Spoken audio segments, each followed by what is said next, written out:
എൻ.സി.പിയിലെ മന്ത്രിസ്ഥാനത്തെ ചൊല്ലിയുള്ള തർക്കത്തിൽ എ.കെ. ശശീന്ദ്രന് മേൽ രാജിസമ്മർദ്ദമേറുന്നു. എ.കെ. ശശീന്ദ്രനോട് രാജിവെക്കാൻ പാർട്ടി അധ്യക്ഷൻ ശരത് പവാർ ആവശ്യപ്പെട്ടതായാണ് സൂചന.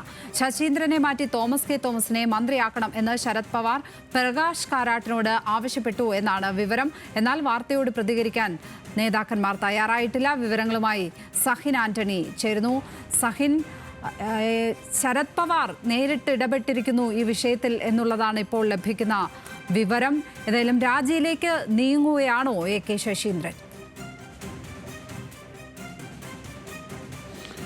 ലക്ഷ്മി പത്മ, ലഭിക്കുന്ന വിവരമനുസരിച്ച് ഇന്നോ നാളെയോ എ.കെ. ശശീന്ദ്രൻ രാജി പ്രഖ്യാപിക്കേണ്ടി വരുമെന്നുള്ളതാണ് മനസ്സിലാക്കാൻ കഴിയുന്നത്. കാരണം എ.കെ. ശശീന്ദ്രന് മേൽ അത്രയധികം സമ്മർദ്ദം പാർട്ടി നൽകി കഴിഞ്ഞിരിക്കുന്നു. ഇന്നലെ ചേർന്ന എക്സിക്യൂട്ടീവ് യോഗത്തിൽ എ.കെ. ശശീന്ദ്രൻ അനുകൂലമായിട്ടാണ് പാർട്ടി അംഗങ്ങൾ നിന്നതെങ്കിൽ പി.സി. ചാക്കോ തൻ്റെ അവസാന അടവും പ്രയോഗിച്ചിരിക്കുകയാണ്. എ.കെ. ശശീന്ദ്രനെ സ്ഥാനത്ത് നിന്ന് മാറ്റുന്നതിന് വേണ്ടി, തോമസ് കെ തോമസിനെ മന്ത്രിയാക്കുന്നതിന് വേണ്ടി പി.സി. ചാക്കോ നേരിട്ട് തന്നെ ശരത് പവാറിനെ അറിയിച്ചിരിക്കുന്നു. താൻ എൻ.സി.പിയുടെ സംസ്ഥാന അധ്യക്ഷൻ്റെ പദവി രാജിവെക്കുമെന്നുള്ള ഒരു ഭീഷണി അദ്ദേഹം മുഴക്കി.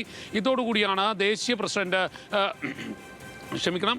ശരത് പവാർ ഈ വിഷയത്തിൽ ഇടപെടാൻ തയ്യാറായത്. അദ്ദേഹം എ.കെ. ശശീന്ദ്രനോട് രാജിവെക്കണമെന്ന് ആവശ്യപ്പെട്ടിരിക്കുകയാണ്. തോമസ് കെ തോമസിനെ മന്ത്രിയാക്കുന്ന കാര്യത്തിൽ ഇപ്പോഴും ഒരു തീരുമാനം എടുക്കാൻ കഴിഞ്ഞിട്ടില്ല എന്നുള്ളതാണ് അടുത്തതായി എടുത്തു പറയേണ്ടത്. കാരണം തോമസ് കെ തോമസിനെ മന്ത്രിയാക്കുന്നതിനോട് യോജിക്കുന്നില്ല. അതുകൊണ്ട് തന്നെ ശരത് പവാർ നേരിട്ട് പ്രകാശ് കാരാട്ടുമായി ഈ വിഷയം ചർച്ച ചെയ്തിരിക്കുകയാണ്. പ്രകാശ് കാരാട്ടിനെ കൊണ്ട് മുഖ്യമന്ത്രിക്ക് മേൽ സമ്മർദ്ദം ചെലുത്താനാണ് ശരത് പവാർ തീരുമാനിച്ചിരിക്കുന്നത്. അതുകൊണ്ട് തന്നെ ഈ എ.കെ. ശശീന്ദ്രൻ്റെ രാജിക്ക് ശേഷം തോമസ് കെ തോമസ് മന്ത്രിയാകുന്നതിൽ ഒരു തീരുമാനമുണ്ടാകും. എന്തായാലും എ.കെ. ശശീന്ദ്രനോട് അടിയന്തരമായി രാജിവെക്കാനാണ് പാർട്ടി ആവശ്യപ്പെട്ടിരിക്കുന്നത്. ഇന്നലെ വരെ സംസ്ഥാന എക്സിക്യൂട്ടീവ് ഭൂരിപക്ഷം അംഗങ്ങളും എ.കെ. ശശീന്ദ്രൻ രാജിവെക്കേണ്ടതില്ല എന്നുള്ളൊരു തീരുമാനമായിരുന്നു എടുത്തിരുന്നത്. പക്ഷേ സംസ്ഥാന പ്രസിഡന്റും ഒപ്പം തന്നെ കേന്ദ്ര നേതാക്കളും തോമസ് കെ തോമസിന് അനുകൂലമായ ഒരു നിലപാട് സ്വീകരിക്കുകയായിരുന്നു.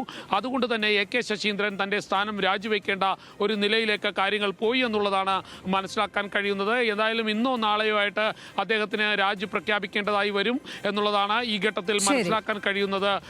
ലക്ഷ്മി പത്മ. സഹിൻ ആന്റണി കൊച്ചിയിൽ നിന്നും വിവരങ്ങൾ പങ്കുവച്ചു.